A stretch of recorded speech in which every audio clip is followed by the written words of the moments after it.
Terima kasih atas kesempatan yang telah diberikan kepada saya. Di sini saya akan menjelaskan sediaan dari obat rektal.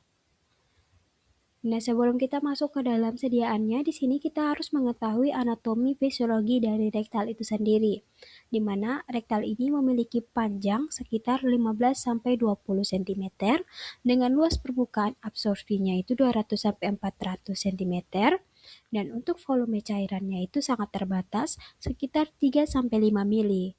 Nah, epitel kolumnar ini tanpa mikrofili, jadi jadi absorbansinya itu lebih terbatas dibanding dengan usus halus.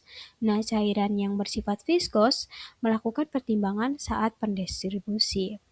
Untuk pH dari rektal sendiri, pH rektal itu sekitar 7,2 sampai 7,4, di mana termasuk dalam pH netral sampai pH basah, dan tidak memiliki sistem buffer yang kuat.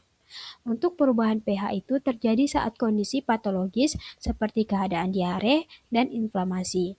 Nah, pH ini dapat mempengaruhi derajat ionisasi obat sehingga hanya bentuk yang tidak terion yang diabsorpsi.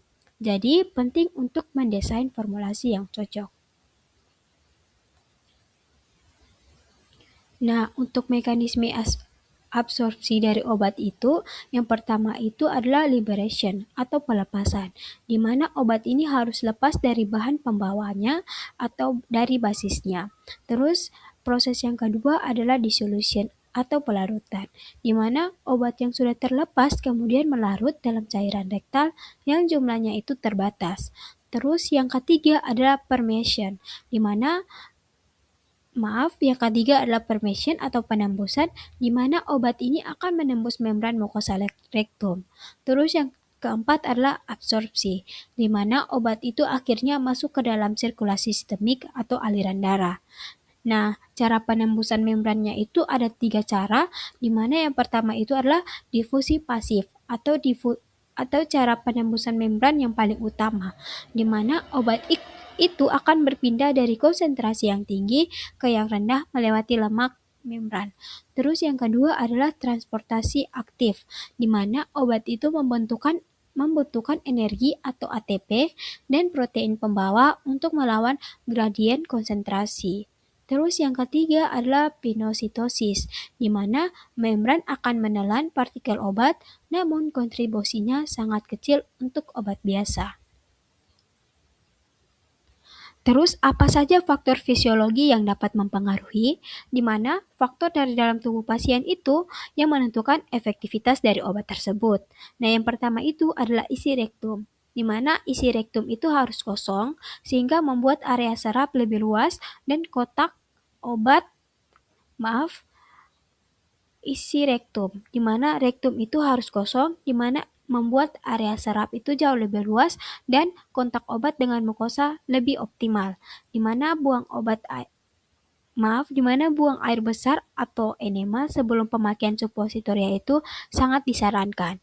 Nah, yang kedua adalah vaskularisasi, di mana vaskularisasi atau pembuluh darah di sini ada 2. Yang pertama itu adalah vena rectalis superior.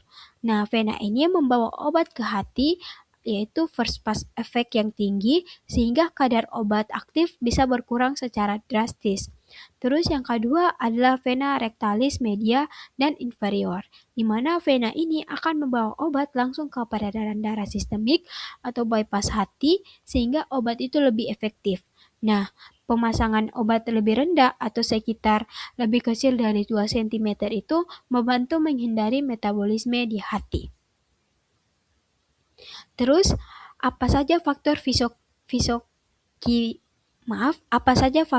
fisikokimia atau sifat obat, di mana karakteristik obat sendiri mempengaruhi kecepatan daya serapnya, di mana yang pertama itu karakteristiknya kelarutan, di mana karena cairan rektal ini hanya 3 mili, obat harus sangat mudah larut agar bisa segera diserap.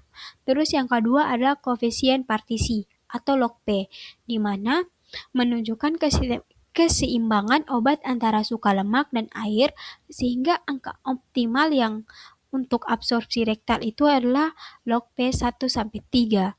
Terus yang ketiga adalah karakteristik dari ukuran partikel, di mana semakin kecil ukuran partikel akan semakin besar luas permukaannya, sehingga obat lebih cepat larut dan diserap.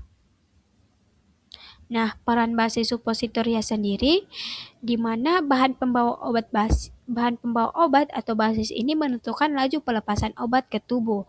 Nah, di sini ada basis lemak dan basis larut air, di mana untuk basis lemak ini contohnya itu ada oleum kakao, sedangkan basis air itu ada PEG, di mana mekanisme dari basis lemak ini meleleh pada suhu tubuh 30 derajat Celcius, sedangkan mekanisme dari basis air ini larut atau melunak dalam cairan nektar. Nah, kalau untuk laju pelepasan, di mana kalau untuk basis lemak itu cenderung lambat, sedangkan kalau untuk basis air itu cenderung cepat. Dan keuntungan dari basis lemak ini tidak iritasi, sehingga cocok untuk obat yang larut air.